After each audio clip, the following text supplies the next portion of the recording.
Oke, segitu aja Bang ya. Oke, ya. Baik. Oke Bang Firman, akhir-akhir ini kan banyak banget beredar kabar tentang pesulap merah dan Gus Samsudin yang sedang berseteru gitu di media sosial, di pemberitaan influencer. Dan di sini saya mau nanya Bang Firman, menanggapi hal tersebut itu seperti apa sih Bang? Oke, pertama selamat sore, saya Dr. Firman Chandra. Saya coba menjelaskan fenomena sebenarnya ini.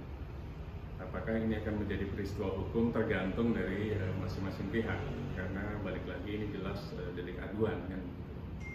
Fenomena ini tujuannya ya mereka lah yang tahu gitu. Apakah pesulap merah ataupun si Gus tersebut goalnya apa gitu. Karena kalau saya lihat peristiwa hukumnya belum ada kalau belum terjadi sebuah yang namanya somasi atau laporan polisi. Nah, di sini ada kabar bahwa si Gus Samsudin ini sudah melaporkan pesulap merah atau Marcel ya itu ke polisi dengan aduan itu pencemaran nama baik. Nah, atas laporan itu tanggapan dari Bang Firman sendiri gimana sih? Oke, kita harus melihat lagi dasar hukum dari Undang-Undang Kesehatan ya teman-teman. Di Undang-Undang Nomor 36 Tahun 2009 tentang kesehatan jelas di sana dan turunannya ya, termasuk peraturan Menteri Kesehatan, ada namanya pelayanan kesehatan tradisional secara empiris. Jadi di sana sebenarnya ada hal-hal yang sifatnya di luar nalar itu diatur di undang-undang dan peraturan Menteri Kesehatan gitu. Seperti contohnya peramal, kemudian pawang hujan, kemudian terkait dengan pengobatan baik obat ataupun obat secara nggak kelihatan itu bisa juga. Karena di sana jelas kalau memang mau dilakukan itu payung hukumnya ada, tinggal daftar. Seseorang yang mengaku dan memiliki pengalaman yang komprehensif, artinya betul-betul bisa menyembuhkan minimum 5 tahun, dan itu boleh didaftarkan melalui OSS supaya apa, dapat surat keterangan sebagai terdaftar penyehat tradisional, kira-kira begitu. Dengan resmi otomatis bisa membuka praktek. Yang penting ada namanya izin STPT penyehat tradisional yang mengeluarkan pemerintah. Dalam hal ini berarti sesuai dengan lokusnya atau wilayah yurisdiksinya, berarti Dinas Kesehatan setempat. Dan itu ada trainingnya juga oleh penyehat tradisional senior, mentraining yang junior.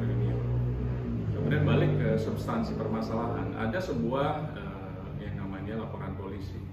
Laporan polisi boleh di Polres, boleh di Polda, boleh di Bareskrim. Tinggal pasalnya yang dilaporkan apa. Mungkin di sini saya lihat ada Undang-Undang Nomor 11 Tahun 2008 tentang informasi transaksi elektronik atau kita sebut Undang-Undang ITE. Pasal mana sih yang masuk gitu kan? Tadi dikatakan ada pasal 27 ayat 2 atau 27 ayat 3 atau 28 ayat 1.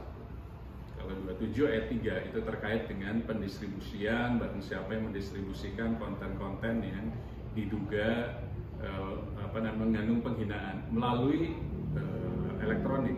Dalam hal ini bisa WA Group, bisa Facebook, YouTube, Instagram, dan lain-lain. Nah, tinggal apakah itu terbukti, berarti kan nanti penyidik lah akan mencari alat bukti selain laporan tadi dengan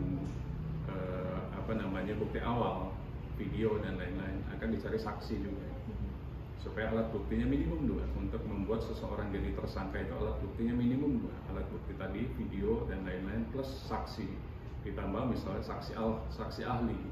Nah, itu akan dilihat oleh penyidik sesuai dengan wilayah yurisdiksinya.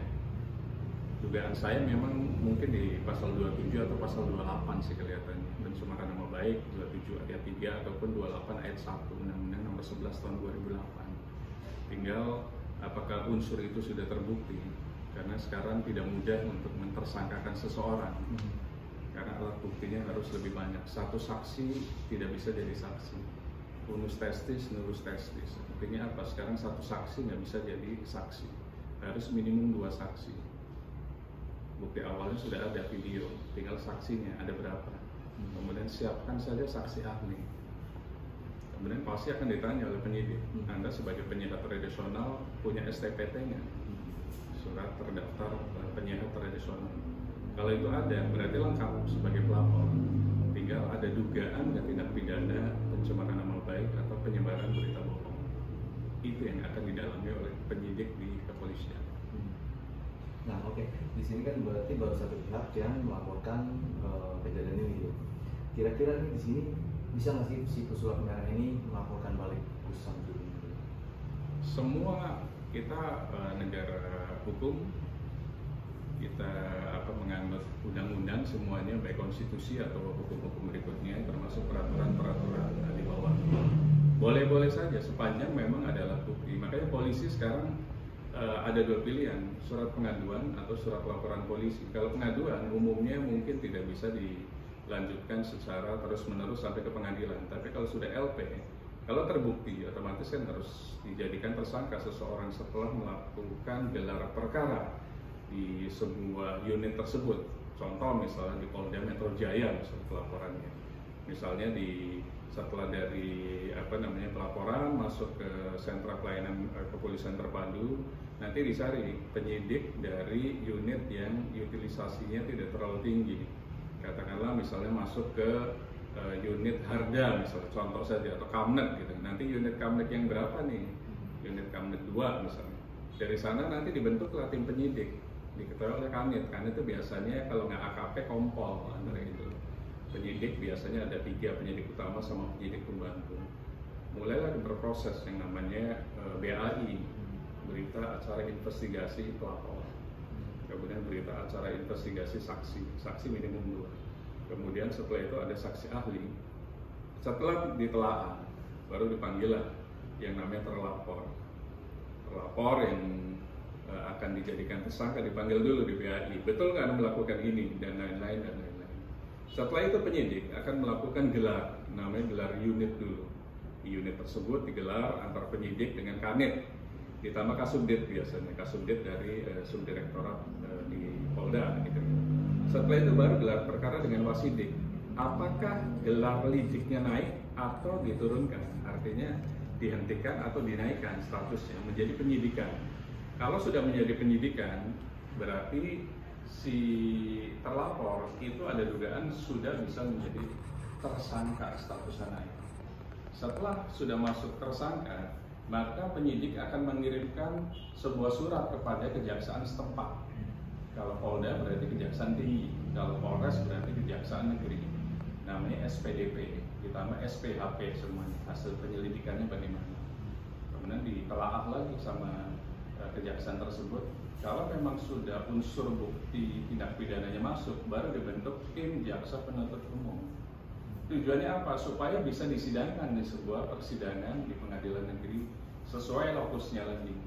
Jadi memang sekarang polisi tidak bisa menetapkan seseorang direct gitu, ujuk-ujuk langsung jadi tersangka. Jadi melalui proses BAI dulu, gelar unit, gelar di Wasidik, kemudian naik SPDP-nya ke kejaksaan, dari kejaksaan baru dibentuk tim penyidik, kemudian baru dibikin sebuah dakwaan nanti.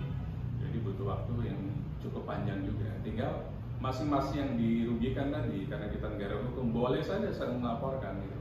Kalau misalnya katakanlah Mas Gusnya tadi melaporkan dengan Undang-Undang ITE, saya misal pasal 27 ayat 3 dan pasal 28 ayat 1 tentang penyebaran berita hoax. Tinggal nanti yang terlapor mau melaporkan apa pasalnya. Apakah sama juga? Pasal 28 ayat 1 atau pasal 27 ayat 3 Undang-Undang nomor 11 tahun 2008. Atau misalnya ditambah jungtokan misalnya, dengan 55 terus sertanya. Atau dijungtokan dengan penipuan 378 KUHP-nya atau apa, itu silakan saja. Nanti polisi lah yang akan memiliki tupoksi untuk menentukan pasal mana yang kira-kira tepat untuk mentersangkakan seseorang yang dari terlapor menjadi tersangka. Jadi sah, siapapun boleh melaporkan balik kalau memang merasa dirugikan, karena Indonesia adalah negara hukum. Baik, istilah hukum dalam hukum Indonesia itu sebenarnya ada dalam peraturan perundang-undangannya, terus bagaimana caranya dia terus dari buat punya praktek sendiri, itu ada yang ngatur itu. Secara terminologi atau kalimat dukun itu tidak ada dalam undang-undang. Di Undang-Undang Nomor 36 Tahun 2009 tentang kesehatan itu jelas kalimatnya adalah penyehat tradisional. Mungkin ya bisa jadi itu asumsi sama, penyehat tradisional adalah dukun. Tapi kalau dukun kan berkesannya masih tidak terdaftar dan lain-lain. Padahal payung hukum di Undang-Undang Nomor 36 Tahun 2009 tentang kesehatan atau kita sebut Undang-Undang Kesehatan dan peraturan turunannya di Peraturan Menteri Kesehatan itu ada sebuah training dulu. Misalnya pengobatan tradisional itu terbukti 5 tahun, minimal 5 tahun sebagai pawang hujan, sebagai pengobat untuk katakanlah pijat gitu, dukun pijat dan lain-lain, sudah terbukti. Dia pun bisa sebagai senior untuk melatih yang junior. Kemudian setelah itu harus daftar ke pemerintah lewat OSS saja, sekarang udah mudah untuk menjadi penyehat tradisional. Yang penting dapat surat tanda terdaftar penyehat tradisional (STPT). Itu sah, resmi, silakan ditempel di rumahnya, di tempat prakteknya itu boleh. Dan itu satu tempat satu izin, jadi nggak boleh misalnya izinnya satu tapi 2 tempat, itu nggak bisa, harus bikin izin lagi. Tapi intinya pemerintah sudah memfasilitasi untuk penyehat tradisional agar berizin semuanya, sehingga pada saat ada sebuah temuan dan lain-lain sah secara legalitas bahwa penyehat tradisional itu memiliki izin. Tapi tentunya tidak mudah karena harus dibuat mekanisme supaya tidak ada malpraktek, lebih tepatnya seperti layaknya sebuah dokter yang ada pendidikannya, kemudian ada ujiannya, baru setelah itu punya surat izin praktek dokternya gitu kan. Nah ini pun sama, surat tanda terdaftar penyehat tradisional (STPT) itu pun harus ada. Caranya ya berarti di OSS, sekarang udah online semuanya, masukin KTP-nya, NPWP-nya, pengalaman-pengalamannya, kemudian di approve atau enggak balik lagi OSS yang menentukan. Kalau memang ternyata pengalamannya di situ atau mungkin pernah ikut training dari penyehat senior, buktinya mana gitu, mungkin ada sertifikat atau apa, yaitu dasar nanti pemerintah untuk memberikan surat terdaftar penyehat tradisional. Jadi silakan bisa dipraktekkan untuk masyarakat.